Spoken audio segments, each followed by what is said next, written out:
Hey guys, it's your boy Otis Ray. I'm here with 12 Gage today. He's from Flint, Michigan. We met him at Hazel Park at the Phoenix Cafe show. I asked 12 Gage a few questions, starting with my first one that I need to know. Why 12 Gage?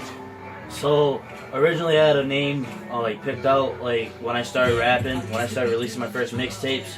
I was called Bullet Holes at first. Oh. Yeah, and I was like, that sounds pretty cool at first, and then everyone's like, yeah, you need to change that, and then I'm like, not really, and then I kind of thought about it, I'm like, you know what, I really do need to change it.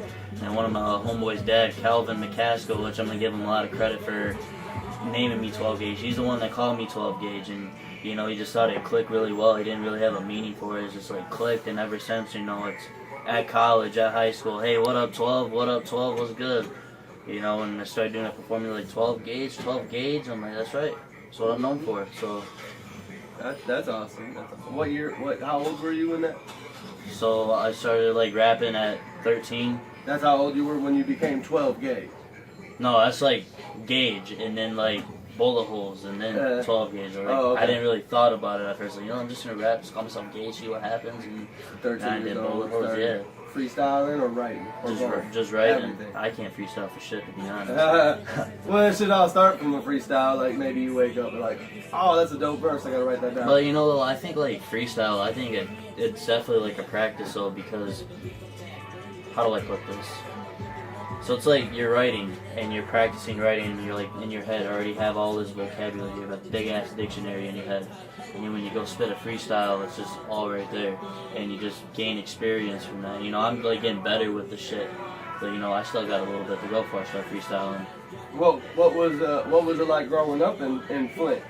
So before the rap, I was unaware of some of the situations. I was just worried about me and the family. Wasn't really too focused on Flint. I lived in Flint all my life, moved. I lived over 13 houses in Flint. I had a really great family. It's just we had an unstable home, and it just sucked. We moved from 1 year, we go here, and then, hey, pack your shit, we gotta leave now. Mm-hmm. And that was the thing with school. I transferred to a lot of schools. So in Flint, there's Carmen Ainsworth, Swartz Creek, Grand Blanc, a bunch of schools in the Flint area, Genesee County, that I transferred to. I never stayed at one school, or I never stayed at one home. Yeah, so I was always moving around, and it just put a lot of stress and shit on me. Mm-hmm. Because I lose friends after that shit. Yeah. So you were saying in growing up in poverty and stuff like that, and I know a lot of us can relate to that. Yeah, just extreme poverty in Flint, because that's why the movement was all the time, evictions and stuff like that. Yeah. I mean.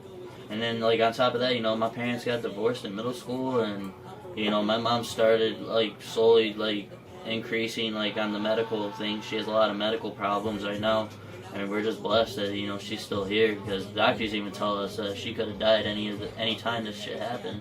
So I'm, blessed. But, the thing about Flint that people don't understand, everyone asks me, is so how's the water in Flint? I was going to bring that up too, obviously. I'm from Michigan, so we hear a lot about Flint's water, and I was going to ask you about Flint's water and shit like that. And then I know that you guys in Flint obviously know more than we get, for sure. Yeah, and everyone's that's the problem with everything today about Flint is, Flint's it's something that we all need to hear. It's something that we all need to be aware of. So I said, I knew all along Flint had bad weather. Shit, they were charging us almost $400 or $500 a month for that shit. Yeah. Yeah, my dad was like, damn, it's water bill. I'm like, yeah, you're telling me. But no, we just know a lot more, and I'm just shocked that everyone doesn't know about Flint, especially people in Michigan. Because we'll get some people in the Detroit area, like Troy, Novi and all that, and they'll ask you about Flint because they're not around Flint. I mean, there's no need to be if you're in Novi and Troy. But they're just not aware of the situation where they should be aware of it. And it's more than just the water. It's crime. Right. Number one dangerous city for 4 years in a row, and we're still maybe top 10, top 15 still. Oh yeah. We're always gonna. Michigan's hood as fuck. Murder mitten, all day. But you got that, and then you got a high domestic violence. A lot of drugs going on there, a lot of prostitution. A lot of gangbang shit, Bloods, Crips, you name that Absolutely. shit. And, just this year, Flint got named the #1 poorest city in the country. Yeah. Which is, you know, you look back at like the 50s and the 60s when Flint was booming. Everyone wanted to be in Flint. Right. Because of GM and Delphi and all those other companies. You know? And, you know, a lot of people don't know this. They thought that General Motors left Flint. But Flint, I think, had a big responsibility for GM's loss because they were going to increase the tax on GM being there. And GM's like, fuck that. We're just going to go somewhere else. Canada. No, I don't know. I'm just there's Canada, Mexico. My dad works for GM. He had to go to Toronto last week for a business trip for GM. I was like, what? Yeah, but no, it's... Flint's definitely one of those things I think everyone needs to be aware about. So that way they're not getting biased opinions. Because that's the problem, like, everyone stereotypes the fuck out of me. You know, they think, like, because I'm from Flint, I'm all big and dangerous. Like, oh, look out, 12 gauge. might stab you. Yeah, I'm a nice guy, you know. When we first came up to the car, I was like, this dude might stab me. But then I was like, I might stab him. So, I mean, it was like 50-50. We were cool. Yeah. We were cool right away. It worked out. You know, Flint, too, you know, like, I carried a knife everywhere I went. Yeah. Well, when I was in NHS in high school and shit, and, you know, I was doing volunteering hours at, like, the homeless shelter. And some motherfucker pulled a knife on someone while I was, like, volunteering. And there's just a lot of sketchy-ass people in there. So I carried a knife with me at all times if I had to walk anywhere. You said 4 brothers? I mean, 4 siblings, at least, brothers and sisters. So I got 5. 5 all together. I thought you and then 4. But no, 5 then you? Yeah, 5 and me. So I'm the oldest. Growing up with that, and your uncle naming you 12 gauge, and mom and dad being divorced. But what? Oh, your dad's friend. Yeah. I thought you said uncle. Oh, you're good. And then, but with all that being said, is there anyone in the family that's also musical? Maybe you influenced some of your younger ones, or maybe you were influenced by some of the older ones? I really wanted to know that question. Like, or is that just something you woke up and was like, I'm gonna write this down. This is dope. So I said, like, all my family, they're engineers. You know, they're auto mechanics. They're not in, like, big, like, companies making a lot of money, you know, or we're, like, in factories and all that shit, you know, getting our way through. My great-grandma worked at GM for a long time. Yeah. And whatnot. Good money in that business. Yeah, but to answer your question, my brother, Jesse, you know, we're totally opposite, but somehow we're still able to click. He's all in the heavy metal, Slipknot, Five Finger, you know, the list goes on, Green Day, everything. And, you know, he's a drummer, and he plays in his marching band at school and shit, and he might be going to U of M Ann Arbor as of this year. That's coming awesome. up and whatnot. So, yeah, I think a little bit of influence helped, but he's always, like, been banging on stuff like drums and shit, and now he's just getting on drums. And I have a little brother. I'm not sure if it's, like, temporarily or not, or this might actually be, like, a for real thing. But he's like, hey, Gage, I wrote something. I want you to read it. Because he knew I rapped. I'm like, okay. And he showed me some bars, and, like, they were cold. And I said, keep writing. And he just kept going and going and going. I was like, wow. He's like, I'm going to have to get you a beat, and we can, like, record that. Oh, yeah. Yeah, no. But how old is that one? He's 11. And he's been, you know, he reminds me of me when I was younger. Right. Because, you know, like, I experiment a lot of things. Before I, like, went to school for film, I wanted to be a veterinarian, go help, like, animals and shit. And then the shit changed. I wanted to be an astronaut. Then I wanted to be a physicist. Then I wanted to be an architect and shit like that. And then I just found film, and it's like, this is what I'm sticking with. But no, like, I think that's, like, the most influence I got out of my brothers. Like I said, my family's not really in big of my music stuff. You know, it's kind of like... It's hard to get the supportive cast around you. Everybody needs that. Oh, for sure. Reach your dreams, reach your goals and stuff. You know, like, you know, they listen, but they're not going to be like, oh, good job. Like, you know, they kind of like, they're in the background kind of just exploring everything, just seeing what's going on and whatnot. Big shout out to 616 West. I'm here in the kitchen where the shit gets kicking. Anyways, I'm with 12 gauge. I'm back from my break, and I just really wanted to ask once again, when did you really decide to start pursuing the music industry? How difficult that is? So, When did I like decide should I do music? So like I said, when I was 13, I went out like Tech 9 instrumentals like I'm a Tell, I'm a Playa, Slacker, and some other shit. And I just like kind of write stuff that I was kind of rough at first, but then like over like the years, like every time I go with the pen and the paper, I'm just always kind of writing and making that idea. I think when I was 16, I decided, you know what, I really want to start doing some music. Like, how cool would it be if if I ever became big, or if I ever like got good and I had fans and I had people, you know, that's like when I wanted to. And then like how difficult, it's extremely difficult, because you gotta promote yourself, you gotta record music, then you gotta make albums, you gotta go do all this other shit, talk to people, perform and whatnot. It's definitely a big process, and it could be a pain in the ass, but in the long run it's pretty good. I like it. What's it like going to GVSU?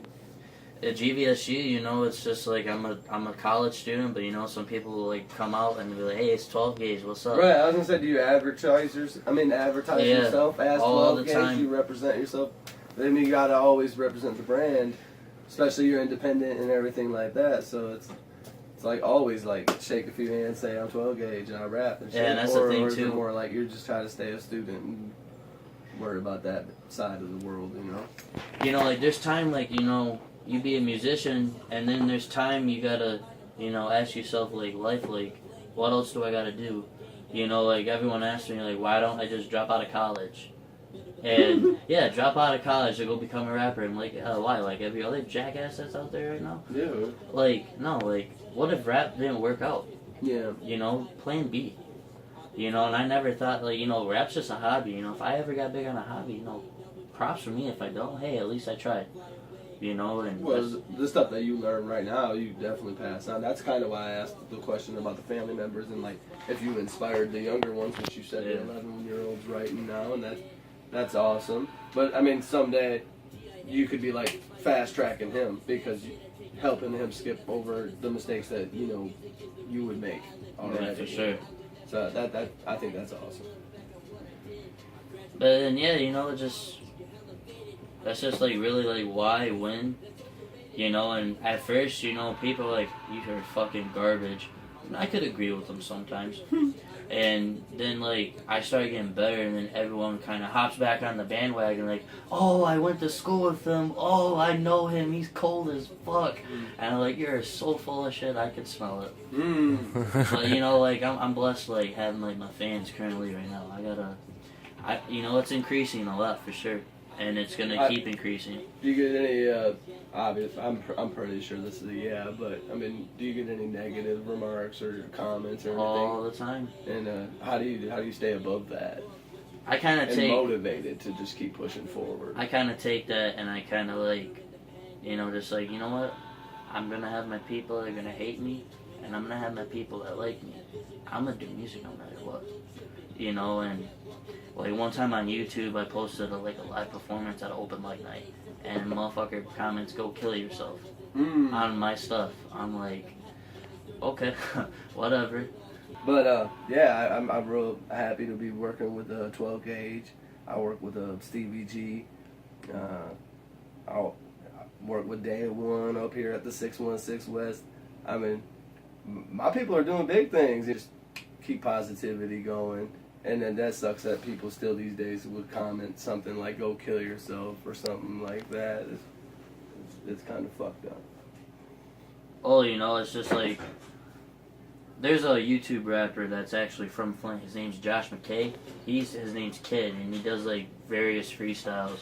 I've seen it. Yeah, and one of them, he did the one about the Flint water. Yeah, he killed it. And one of them, he said like, people told me that I couldn't do this, and now look at where I'm at. He's doing shit like independently and like getting big and doing like tours and all that shit. Like, shout out to Josh McKay though. Like, he's cold as fuck. Like he's talented. But no, that's the thing though. They're gonna hate, and I just kind of take the hate. I kind of let it. I let it run through my head a little bit. But then after that, it's going on a track, or it's gonna go on something I'm feeling about. Whatnot. So 12 gauge, do you get nervous before you perform live or in front of people that you haven't ever rapped for? Or maybe like right away critics, like, you know these people aren't gonna like it, but are you nervous to say what you got to say in front of these guys? So basically, like, like I said, when I was like little still, I did like talent shows in front of people. I used to sing like Linkin Park songs like every year, and like doing Chester Bennington and Mike Shinoda and all that. It was tight, and I had like a really good fan base like with my voice and whatnot. And so I kind of have like that natural tendency to be good with the crowd. Yeah, I know how to get them hype. I know how to get everyone pumped about Stage something. fright's not a factor. And it used to be though. That's the thing. And I just kind of like did my own thing up there. I said, you know what, fuck this. If people don't like, they're not gonna like. So like, I just did my own thing. And do I get nervous? Just a little bit, but a little bit that's like exciting. It's an exciting nervous. Like I'm pumped to perform. I'm pumped to go do this. I'm pumped to go do that. Hell yeah. You just one of them fuck moments, but you can't just stop and say fuck because you got all these people watching you. How do you just get right back to it? I kind of look at footage of shows, like watching film of football. Like when you're in the locker room trying to figure out what the fuck the team's gonna do, and you gotta come back and win. I think of something like that. You're studying like what you did good, what you did that could have improved, what did you did that was kind of bad. Mm-hmm. You just kind of like correct those mistakes.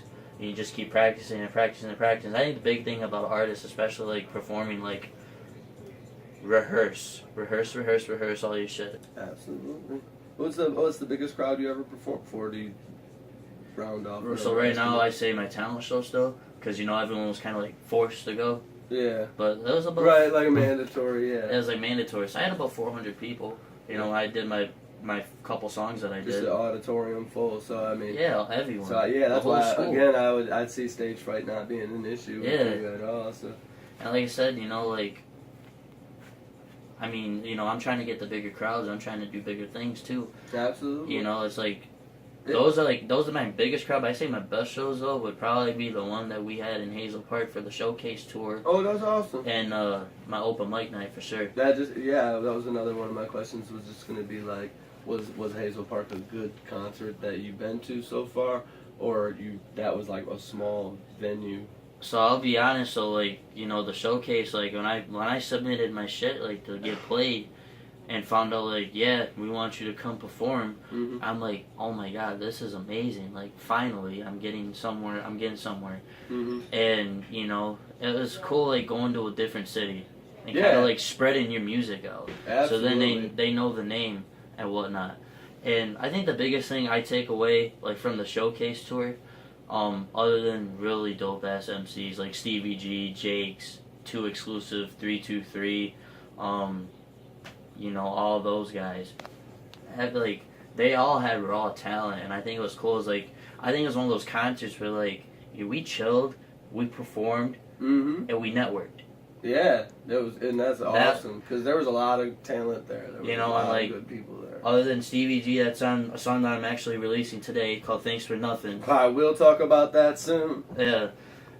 Besides that, I worked on a song with the winner from the showcase, Jake's. I think we were just playing. And we were just playing that. It was yeah. an old like NWA type beat kind of, and we were just like ripping like new school like worldwide chopper type shit, and Mm-hmm. I just thought it was cool. Like they asked me why bring the heat. I'm like, it reminds me of like the old the NWA type shit, the gangster shit. And then you add the new school stuff that's gangster too, and it's like you're getting the best of both worlds almost. Like you're getting a classic mixed with a dope ass track. Getting one with two exclusive. What are you doing with all the collabs? Are these all just singles? Or are you doing like a mix? So right now it's like like I have a lot of people that listen to me and whatnot. I could get more. But I got a big number, and I said, you know what? I'm gonna put every one of these guys on my mixtape that I have on production right now, because I want to be able to put people on, give them opportunities, because there is some shit that happened to me that I never got opportunities for, Mm-hmm. and then when I got those opportunities, I took them like I was blessed for those opportunities, and that's like my thing is like I want to get these guys on, spread their music out a little bit, let them network a little bit, kind of give my fans a little bit more mixture of shit to listen to. Like when we did Bring the Heat, everyone asked me who that was, or thanks for nothing. Actually, they're like, who's Stevey G? He's cold as fuck. I'm like, yeah. You know, it's just I want to put my crew on before, you know, like I put anybody else on. You know. That's awesome. That's a legit way of thinking. And yeah, no, and vice versa too. I mean, obviously, you got network. But no, I say independent though. Like, there's challenges for sure, and I think there's challenges even in the industry. I could definitely agree with that. But there's also, you know, like independent. You know, you just kind of you get to do what you want to do, and you don't have someone like at your live at ass. 616 West. My fault. I just had to let y'all know we live at 616 West. 616 West. 616 West. I'll do it. You roll the joint. You gotta represent Snoop Dogg, right, y'all? Get James. Y'all gotta represent Snoop West. Dogg, right, man. 616 West. There y'all. I'm gonna leave y'all alone. Puff on that. He rolled a joint for us. Well, no, I gotta get my cameraman this joint.